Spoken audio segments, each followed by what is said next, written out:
O tema da nossa exposição hoje será a União Ibérica. Mas antes que nós nos aprofundemos sobre o que foi este evento geopolítico de grande monta que acabou unificando as coroas de Portugal e Espanha, nós iremos nos deter primeiramente falando dos fatos que desencadearam a União Ibérica, o que levou este evento a acontecer. E isto está associado a uma grande tragédia ocorrida em Portugal, uma tragédia particular na vida de um homem que acabou afetando todo o reino e que acabou desencadeando este evento que uniu as duas coroas, chamado de União Ibérica. Lembrando que a União Ibérica foi de 1580 a 1640. Durante 60 anos, o reino português foi incorporado pelo reino espanhol. E como isso aconteceu? Isso acontece com o desaparecimento, sim, o desaparecimento do rei português Dom Sebastião. Dom Sebastião nasceu em 20 de janeiro de 1554, foi coroado no dia 16 de junho de 1557 e desapareceu na Batalha de Alcácer Quibir no ano de 1578. Vamos à história. Dom Sebastião era neto de Dom João III e filho do infante João. O infante João não era uma pessoa que gozava de boa saúde e morreu enquanto seu filho ainda estava na barriga da mãe. Em todo o reino português, uma grande expectativa estava no ar. Todas as pessoas, em todas as igrejas, em todos os locais, pediam a Deus para que nascesse um menino homem, para que Portugal tivesse assim um rei genuinamente português. Quando Dom Sebastião nasceu e já não tinha mais o seu pai, o seu avô continuou com a intenção de reinar até que o menino alcançasse a maioridade e pudesse assim assumir o trono de Portugal. Mas 3 anos depois do nascimento de Dom Sebastião, o rei Dom João III vem a falecer. Com o falecimento do rei, Dom Sebastião se torna rei então aos 3 anos de idade, com apenas 3 anos de idade. Mas uma criança com 3 anos de idade não pode ser rei. E aí uma solução foi encontrada. A sua avó, Dona Catarina, então, assumiu uma regência até que o menino alcançasse a maioridade. A sua avó, então, começou a governar Portugal.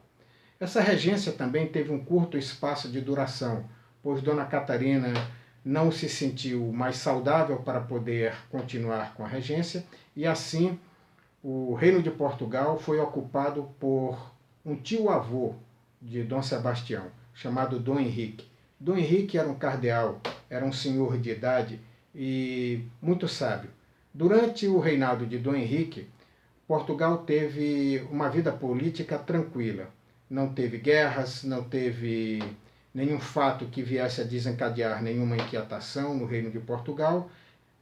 De fato que quando Dom Sebastião completou 14 anos, ele foi coroado no dia 16 de junho de 1557, com apenas 14 anos de idade. Eu quero falar aqui um pouco do perfil psicológico do jovem monarca. Este monarca era uma pessoa inquieta, no sentido de que sonhava com as glórias de Portugal. Durante todo o seu breve reinado de 10 anos, este jovem monarca conviveu com a decadência. Portugal era um reino decadente, já não era nem sombra do que fora outrora, era simplesmente o passado. Portugal, nesse momento, vivia do passado, vivia das lembranças das suas realizações. Era um reino em franca decadência. Neste momento, o reino que estava em alta e o monarca que estava em alta na Europa era Filipe II. Filipe II, da Espanha, era tio de Dom Sebastião, pois, por conta de casamentos interdinásticos, a coroa espanhola conseguiu angariar muito poder. Então, o Filipe II era irmão da mãe de Dom Sebastião. E dessa forma, ele, nessa época, era o rei mais poderoso, era o rei mais badalado nas cortes europeias, e Dom Sebastião sentia um pouco de tristeza e um pouco de inveja com isso, porque ele via lá o seu parente como centro de todas as atenções, enquanto ele mesmo era rei de um reino decadente, de um reino que vivia das glórias do passado, das glórias que não mais iriam voltar.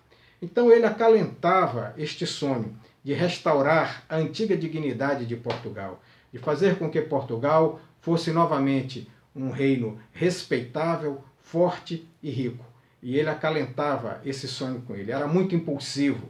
O jovem rei era muito impulsivo, como os jovens são impulsivos, né? Então ele tinha essa impulsividade, essa garra, esse ideal. Também era muito devoto, extremamente devoto, muito católico, extremamente católico.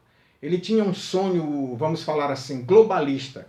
Que sonho globalista era esse? Levar a religião cristã para todos os recantos do mundo, fazer do cristianismo e da sua Santa Madre Igreja Católica a religião mais poderosa e única nesse mundo. Este era um sonho globalista, esse era um sonho universal que o jovem rei acalentava em seu coração. Então ele vivia com este ideal. Tinha o ímpeto da juventude, a vontade de participar de uma guerra que viesse a fazer com que Portugal fosse grande novamente. Ele tinha esse sonho, ele tinha esse ideal. Mas, no campo pessoal, Dom Sebastião era uma pessoa bastante tímida. Há cronistas até que fazem relatos sobre a sua sexualidade. Isso não vem ao caso, mas o que fica patente é que se tratava de uma pessoa extremamente tímida. Consta que certa vez, em uma festa no seu palácio, onde ele estava cercado dos jovens da sua idade, da nata da elite portuguesa, nessa festa, se divertindo, conversando, acidentalmente ele bateu com o seu cotovelo no seio de uma dama. Dizem que o rei ficou muito constrangido e extremamente abatido com isso, que ele julgou ser um pecado mortal diante de Deus. No seu palácio tinha uma capela, e, segundo cronistas, o rei Dom Sebastião se encerrou durante 2 dias nesta capela, rezando noite e dia pedindo perdão para Deus. Dizem também que quando ele conversava com uma dama, com uma senhorita, ele ficava o tempo todo cabisbaixo, olhando para o chão. Ele não tinha coragem de encarar fixamente, ele ficava envergonhado, ficava tímido. Então, se por um lado ele tinha esta timidez, por outro lado ele tinha também estes arroubos de grandeza, de quem leu muitas histórias de cavalaria, de quem sonhava em ser um cavaleiro medieval, queria restaurar a honra do antigo reino português. Então, Dom Sebastião acalentava isso, mas nós não podemos, a bem da história, a bem da verdade na história, tributar o que aconteceu apenas aos arroubos de um jovem inconsequente e irresponsável. Dom Sebastião foi também muito instigado por pessoas até famosas, talvez até com o intuito de puxar saco, porque sabiam que o monarca tinha esse perfil, acalentava esse ideal, então estas pessoas incentivavam muito. Uma destas pessoas que incentivou bastante essa aventura tresloucada foi o luminar maior da língua portuguesa, o escritor Luís Vaz de Camões, que escreveu o famoso romance Os Lusíadas. Nesse poema ele faz elogios rasgados ao jovem rei, praticamente incita o rei a arregaçar as mangas e tomar uma atitude drástica e restaurar a honra e a dignidade de Portugal. Segundo ele, sobre os ombros desse rei repousava esta imensa responsabilidade. E assim outras pessoas muito importantes da sociedade portuguesa também incentivavam. Como eu digo, é bem possível que algumas dessas pessoas acreditassem que isso fosse factível. Porém, uma coisa é certa, muita gente falava isso por uma questão de puxa-saquismo, por uma questão de querer estar num lugar privilegiado nas hostes do rei. O próprio Luís Vaz de Camões, que na época escreveu Os Lusíadas, era quase que um degredado na Índia. Era um oportunista que estava ali buscando emprego, buscando alguma benesse pessoal. A verdade é que esse pretexto acabou surgindo. Pretexto para que Dom Sebastião entrasse nesta aventura que iria ser muito trágica para ele próprio e para Portugal. O pretexto surgiu. E surgiu quando o xerife do Marrocos, ou o sultão do Marrocos, faleceu. Este sultão, ele tinha um filho fruto de um relacionamento com uma escrava negra. E então era natural que o filho assumisse assim que ele falecesse. Só que este sultão também tinha um irmão muito ambicioso, muito articulado, e este irmão tinha o interesse também em assumir o reino do Marrocos. Então, o irmão do sultão do Marrocos, deu um golpe, apeou o sobrinho do poder e assumiu então o poder. Pasmem vocês o que aconteceu.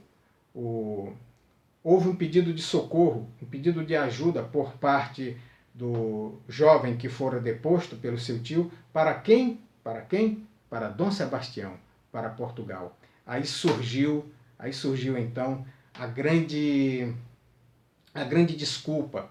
Aí surgiu então a grande legitimação que Dom Sebastião estava procurando para poder invadir o Marrocos e poder então concretizar o seu sonho. Qual era o seu sonho?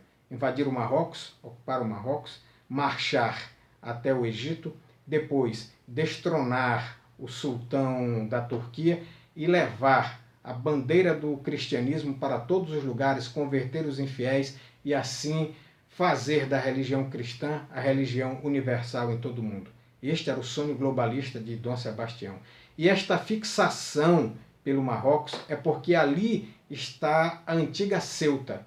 Se nós formos lembrar, Ceuta foi conquistada no ano de 1415 e este advento histórico marcou a expansão marítima portuguesa. Então tinha um valor simbólico muito grande para os portugueses e principalmente para o jovem monarca a conquista do Marrocos, a reconquista de Ceuta e assim começar a restauração da honra e da glória do reino português. Dom Sebastião pediu ajuda para o seu tio Filipe II. Filipe impôs algumas condições que Dom Sebastião não conseguiu cumprir com essas condições. Mas não foi isso que o parou. Ele reuniu em Portugal um exército com 12 mil soldados e esses 12 mil soldados, dentre esses 12 mil soldados, a maioria eram de camponeses pobres e humildes. Não eram soldados de verdade, não eram soldados adestrados, não eram pessoas acostumadas a participar de batalha, mas o rei estava convicto de que esta era a oportunidade pela qual ele tanto ansiou durante toda a sua vida. E reuniu-se juntamente com a elite portuguesa, os jovens da sua idade, e formou um grande exército de 12 mil homens.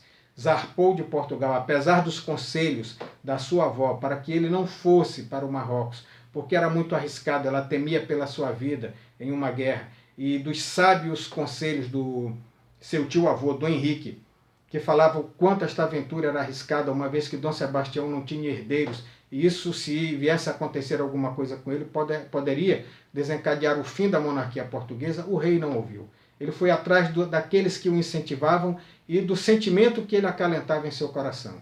E partiu com uma esquadra de 800 navios, partiu de Portugal em direção ao norte da África. Chegando lá, desceram e partiram para o Marrocos em uma marcha a pé. Chegaram até a fazer uma marcha de 3 dias pelo deserto. Logicamente que essa marcha deixou os soldados portugueses exauridos, esgotados. O moral da tropa estava baixo. Em certo momento, 3 dias depois dessa marcha, Dom Sebastião encontra com o exército do então sultão do Marrocos. Um exército pelo menos 2 vezes maior do que o seu, motivado, descansado e disposto a tudo para defender suas terras. Quando Dom Sebastião deu de cara, se deparou com este exército numeroso que estava formando uma espécie de meia-lua, esta meia-lua, segundo as tradições militares, esta meia-lua era uma espécie de tática onde o exército, um exército englobava, cercava completamente o exército inimigo e assim esmagavam o exército inimigo que não tinha margem de manobra, não conseguia se mover e era facilmente destruído. Cronistas relatam que quando Dom Sebastião deu de cara com este exército numeroso, ele como que parou, ficou estarrecido, assustado, completamente amedrontado, num estado de pânico. Ele não conseguiu sequer dar ordem, nem de avançar, nem de recuar. Ficou completamente paralisado, como se estivesse esperando um milagre acontecer do céu que o viesse salvar. E nisso a batalha começou. Como toda batalha, de forma violenta, desorganizada e muito violenta mesmo. O que aconteceu, moral da história, é que os soldados portugueses foram completamente destroçados. Alguns cronistas dizem que Dom Sebastião deram um tom romantizado. Quando Dom Sebastião olhou aquele exército numeroso e sabia que não tinha como escapar, pegou a sua lança, esporeou o cavalo e partiu com tudo para cima do exército inimigo para matar e para morrer. Mas há também quem diga coisas totalmente diferentes. Há cronistas que dizem que Dom Sebastião, quando viu aquilo, esporeou o cavalo, mas correu com medo. Fugiu desesperadamente. E na fuga ele foi perseguido por 2 tropas de cavalaria, que ao perceberem que ele era o rei, partiram para cima dele que estava sozinho. E foram com a intenção de matar o rei e de despojá-lo dos seus bens, de roubar o seu cavalo, roubar a sua armadura, roubar os seus pertences. E esses 2 grupos, quando pegaram o rei, eles se engalfinharam, porque até então era norma. Quando um rei era capturado em batalha, ele era levado pela tropa vencedora para o seu monarca, para que lá ele fosse julgado. Então era um crime matarem o rei sem levarem o rei vivo para o seu monarca. Mas o que foi que essas 2 tropas de cavalaria fizeram?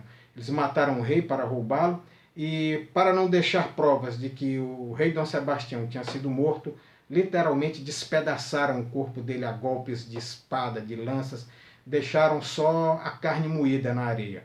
E assim Dom Sebastião desapareceu. Isso foi um choque em Portugal. Isso causou uma enorme consternação. Até hoje, ninguém viu o corpo de Dom Sebastião, ninguém sabe como que ele morreu. Existem apenas estes relatos de cronistas que falam que ele se atirou para cima com tudo e também que falam que ele correu, foi perseguido e morto e esquartejado por essas 2 tropas de cavalaria inimiga. Moral da história, isso gerou um desalento enorme em Portugal. Portugal perdeu seu rei, que não tinha herdeiros, e acabou sendo ocupado por um rei estrangeiro, Filipe II, que era tio de Dom Sebastião, irmão da mãe de Dom Sebastião, que acabou ocupando Portugal e incorporando, fazendo então de Portugal um apêndice da coroa espanhola.